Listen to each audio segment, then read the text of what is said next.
Welcome back to the garage. I'm out here tonight to make a new roller box for the rollers for my printing press. I bought 4 new rollers. The original box is made for 3 and it's in rough shape. It's falling apart. It smells bad. They were old composition rollers that had really been well past their due date. So I've drawn up a little plan here, which you'll see a picture of now. There you go. Really simple. It's not much of a plan. Just some basic dimensions that I need to cut. I went through my scrap bin and found some pieces of 1x4. That should be enough for the fronts and backs of the roller.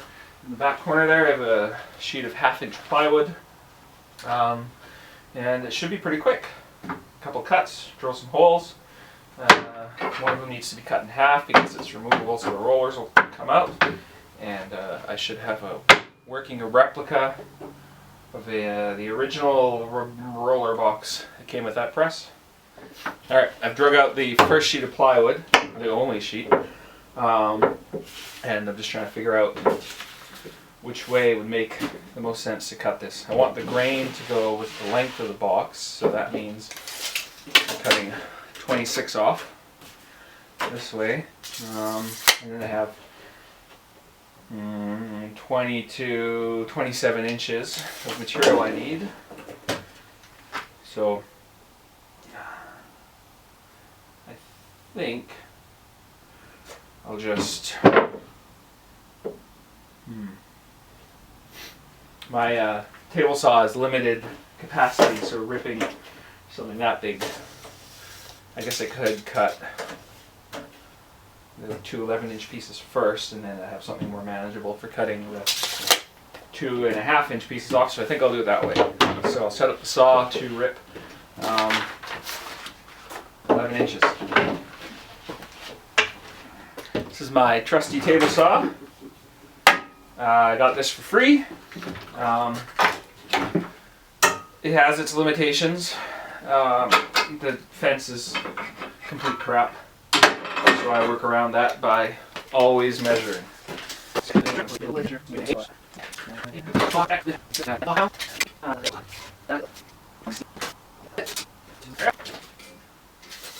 Perfect.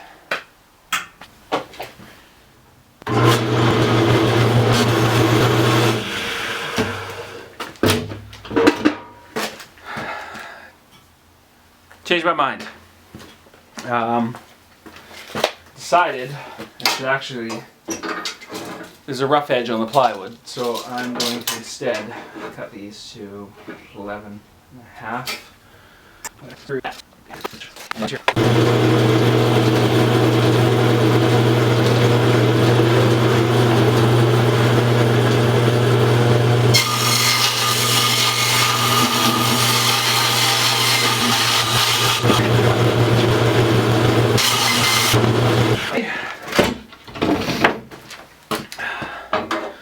Now I'm going to stay in big sheet mode, check my drawing, 2.5.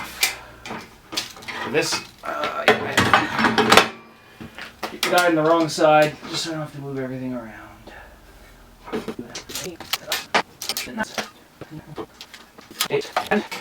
Alright.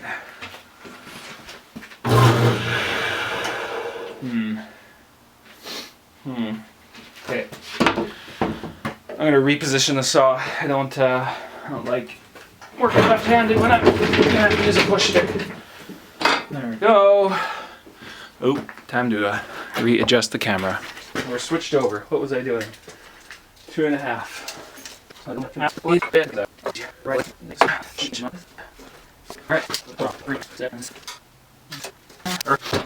Alright, let's make a cut.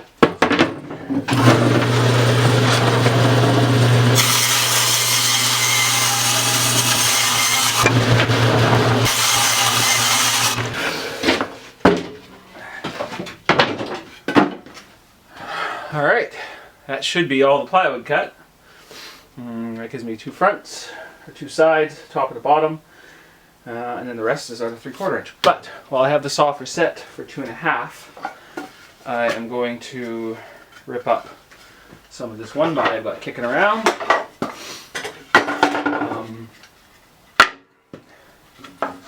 For the dividers in the box. There's the good stuff. So, I need 4 dividers. That piece has a chunk cut out of it, so I'm not going to bother with that. This I've used to hammer things, but you know what? It's all junk wood anyway. I'll just rip up what I've got, and then I can cut it all the length. Use my push stick, put it down. Look at that where it's cut.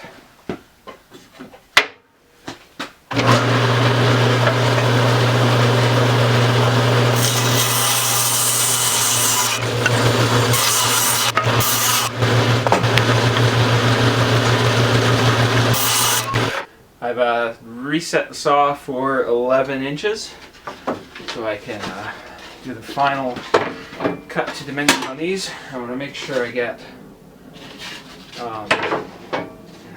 the good side to the fence because I'm cutting off the bad side.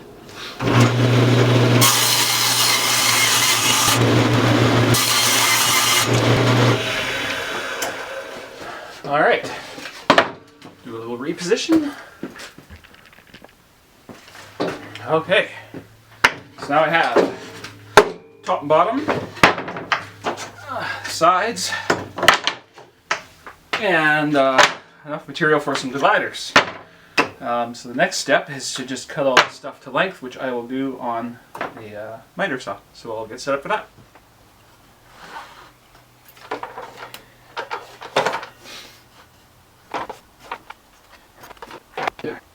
Perfect.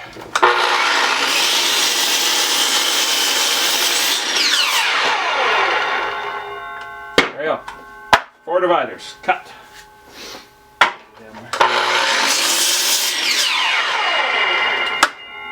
One at a time.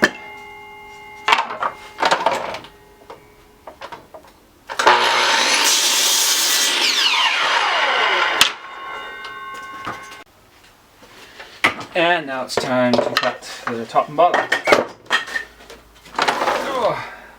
Oh, and it's just within the swing of the saw, which saves me a lot of time. So I'll line that up. There we go. Enough.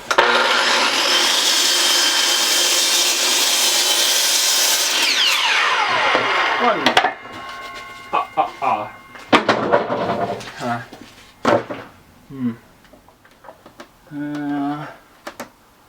Close enough.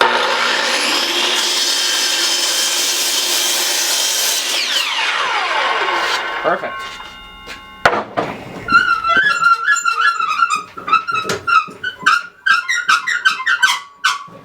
Okay. So the great thing about my table saw is it also doubles as a workbench.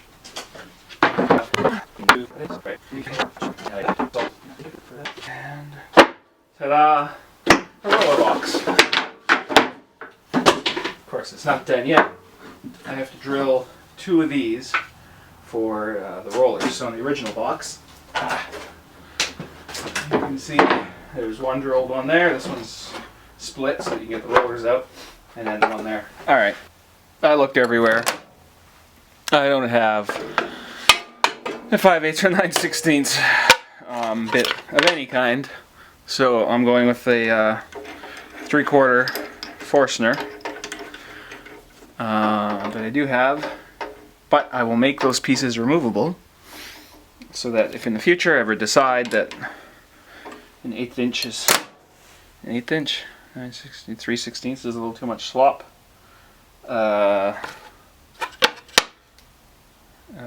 Then I can remake those 2. So, got that in. I'll go get the pieces and mark them up and drill them.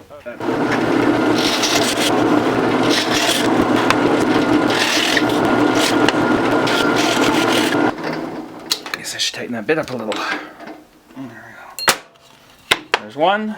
board with a bunch of 2 large holes. Fire on the other.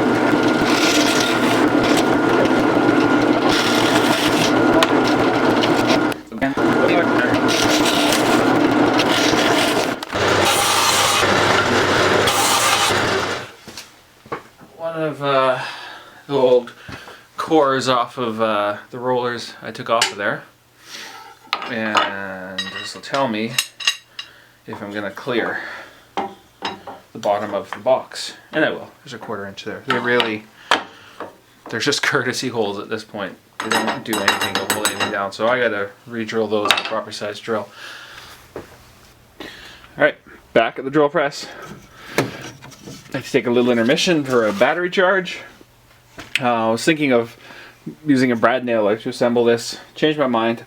I think I'm going to use some screws. So I have this marked, you can see right there, for some holes I'm about to drill and countersink. So I'll get going. I don't think I need 1/2 mile of quill travel.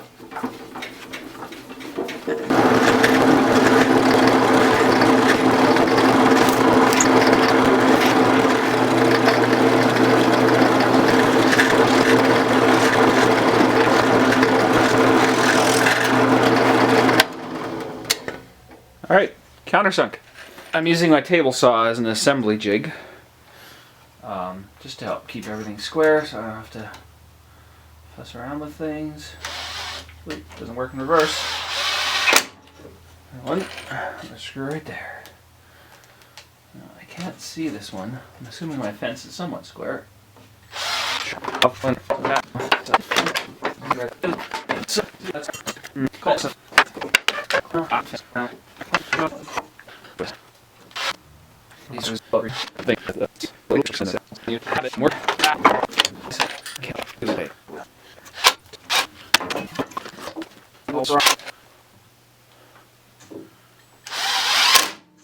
There we go.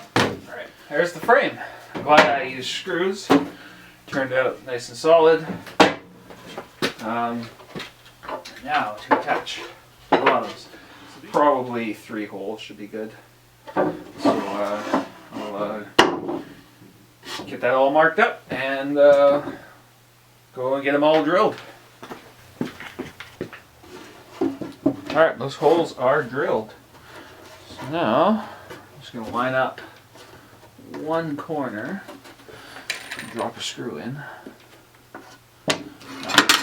The extension on the screwdriver thingy anymore.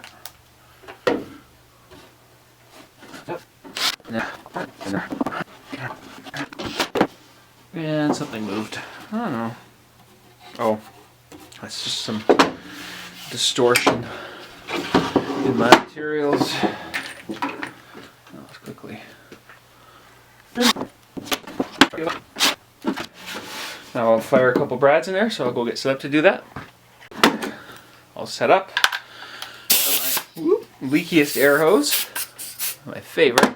I'm only using that one because it's one of these springy things that's fast. I don't feel like uncoiling my good hose. Feels like my pressure's a wee bit high. Way too high. Try that.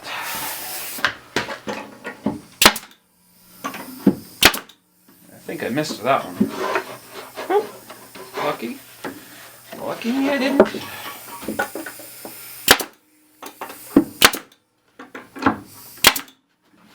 Really?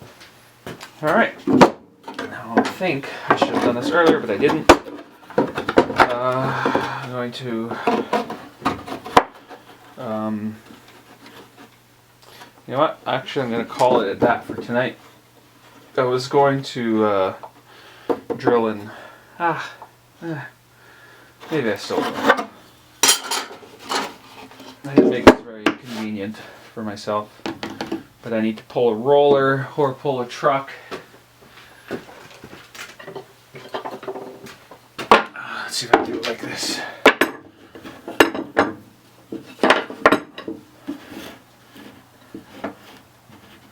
What I'm trying to do is I'm planning on storing the rollers with the trucks installed, so that the trucks will kind of protect the rollers, the ends of the rollers, from sliding up and hitting the wooden part of the box. But I figure out how much length I want for that. So if I leave, you know, I make them flush at each end, gives me a bit of movement. As luck would have it, the battery died and the card was full at the same time, so I didn't get to share the latter half of this adventure. I screwed the brackets to the bottom of the box. The light's terrible. And these fit on top. Like that. They're a bit tight. I think I'll trim them down so they're not interference fit. And then, oh, the lid was bent just because the plywood was a bit warped. So I soaked one side in some water and put a heavy bucket of cat litter on it. And now it's nice and flat. Did that overnight. But I'm a bit of a twit. These holes that I drilled ended up being 7/8 of an inch, which is far sloppier than even the 3/4 of an inch holes I was originally intending on drilling.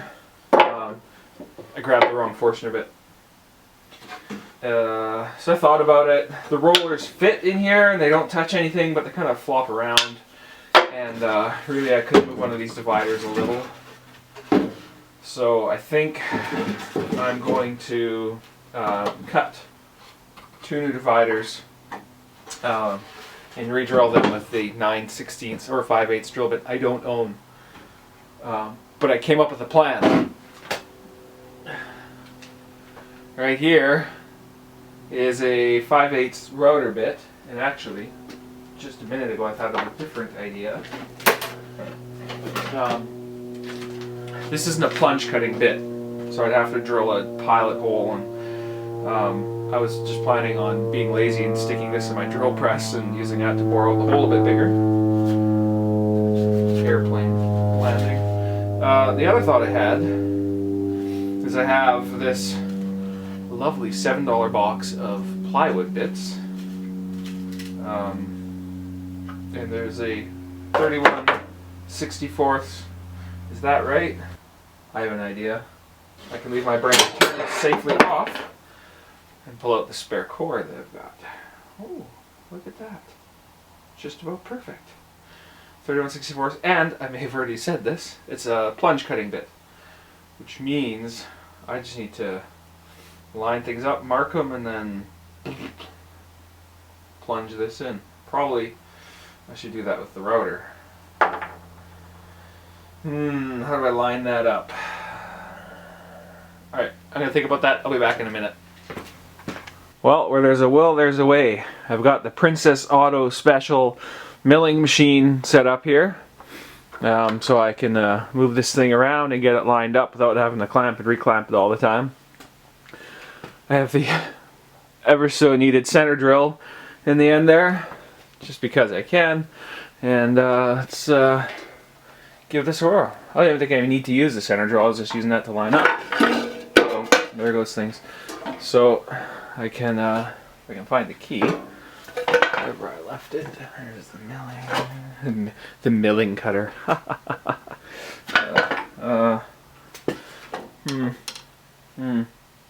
This happens a lot. I have a magnet on the side of this thing, which is designed to be a safe storage place. There it is. Alright. Get out of the way here. Okay. You know what? Actually, I'm going to reposition because the camera's really in my way. So I'm going to pop the center drill out of there. Put that in the toolbox. Throw in the milling cutter. So I did a test cut. It actually does a pretty good job. There's a block of wood under there, so I'm not going to destroy my $1.50 or whatever it was router bit.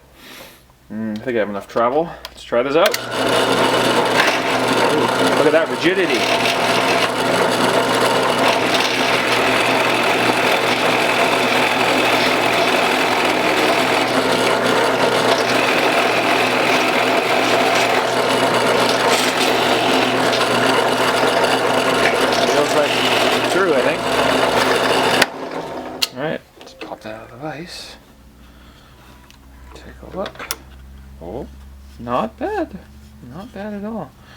it's moving around. I'm shocked that this isn't a rigid setup. I'll tighten my various clamps here. I tightened the gib screws, you can call them that, on the vise, if you can call it that. Just gonna pop this out of here. Line up for my next cut. This is as good as anything. Put that in there. Line that down. Get that close. Clamp it. Now I think I left enough movement in this thing that I can still. Oh yeah, there we go. Actually, I need to.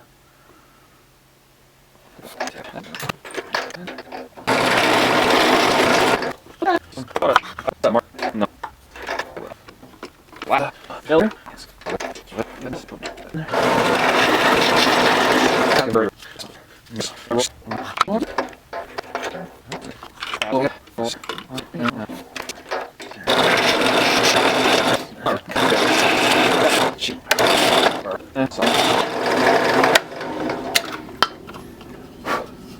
There we go.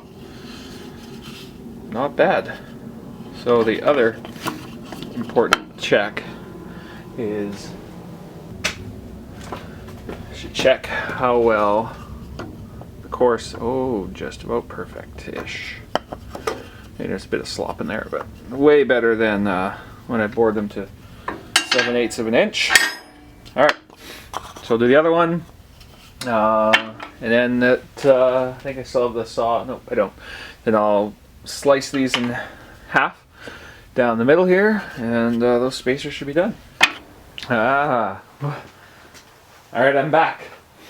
So while I was drilling the second of those brackets with a router bit and a drill press, it caught kind of funny and mangled the hole, and I didn't have any more 1x material, and I think it was my subconscious telling me that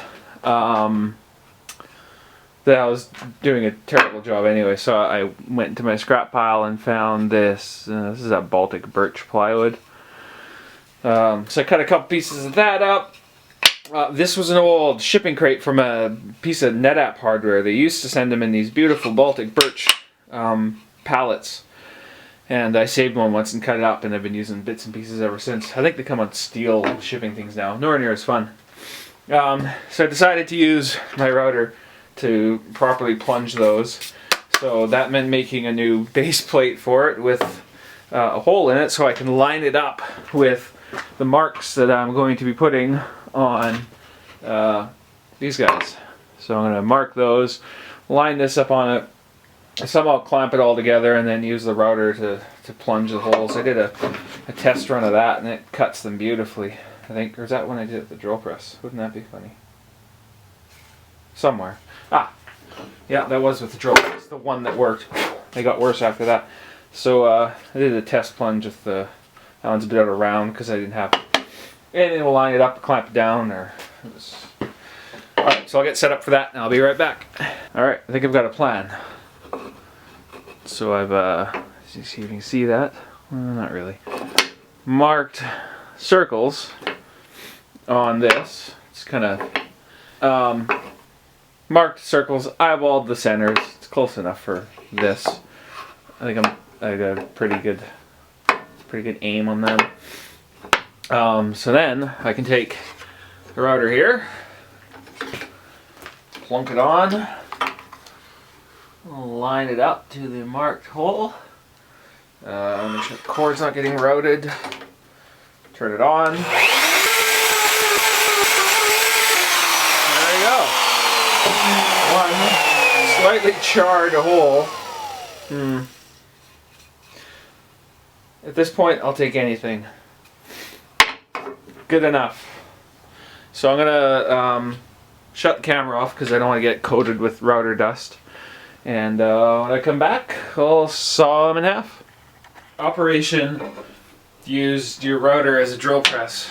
was quite a bit more successful than Operation Use Your Drill Press as a router. And I just noticed one of these is a little funny. 2 of them, 3 of them. I think things shifted a little when I was plunging. The rest are fine. But I'm losing the will to go on with this. I really should have just picked up a 5/8 portion of it when I was at work today, or 9/16. But I just didn't have the time. So I'm going to cut these. Got the saw set up. I don't have the saw plugged in.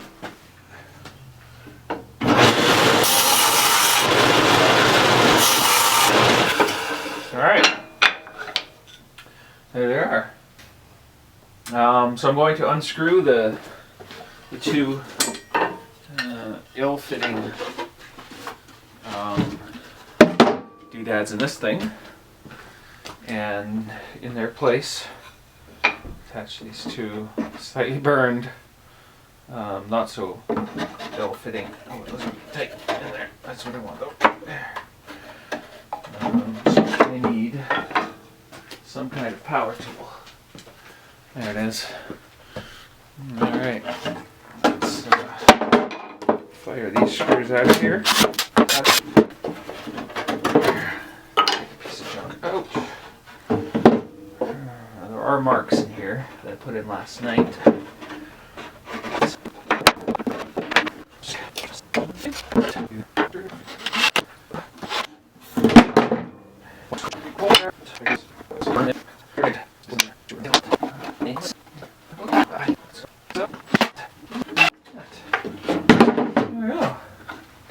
Now, there's a core right here. Oh, that fits nice. Much better. I'm back at the drill press. I marked up the lid where I want to drill it for the core holders. And I also added, during the intermission, some cleats. I just cut a couple pine cleats that are going to sit on the inside of the lid like that, and they'll just help line the lid up when it's dropped on the box. I'm going to drill and countersink a bunch of holes here.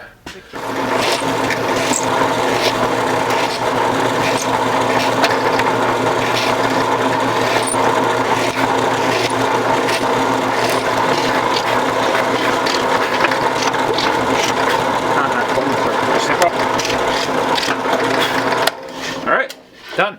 Back at the assembly table saw. I think the first thing I'll attach is the cleats. Now these should be 3/4 of an inch from the edge. Now I wanted to lay them flat and then 1/2 inch in. So I'll just throw some kind of 1/2 inch sight lines on here with the square of parallax error. Line that up. Alright, so that should be where this goes. Clamp my hand up, do that. Flip over.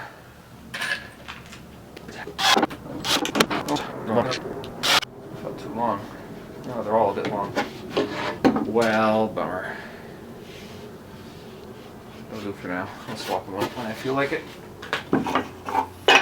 I'm just gonna move these out of the way so I can do a test fit here. Perfect. Yeah, good. Same thing on this side. Stick. Would you believe me if I said these were different screws? Yeah, I wouldn't either. But I think I'm out of my 1-inch screws, so I'll just use them. I can poke through a little. There we go. Let's try that out. Oh, that's nice. Comes together. That's what you don't want it to do when storing a whole bunch of rollers. Oh, look at that. Get that core out of there. Well, this one is actually spaced. I think I missed showing that part yesterday when I put the bottoms of these and drilled them and screwed them in, but it wasn't anything too exciting. I cheated and used the hand drill because the box is already assembled. Something's wonky here. Look at that. Is that warped? No. We're gonna try this. If this isn't a hokey arrangement. Not bad. Not bad.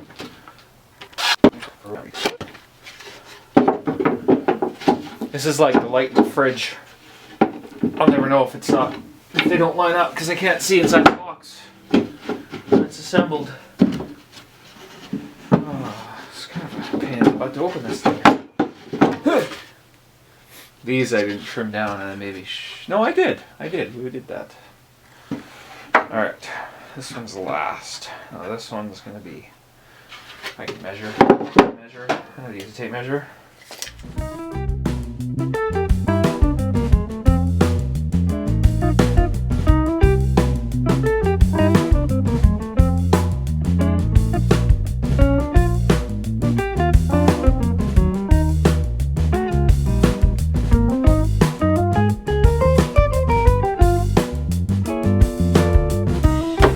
This project is as done as I care it to be.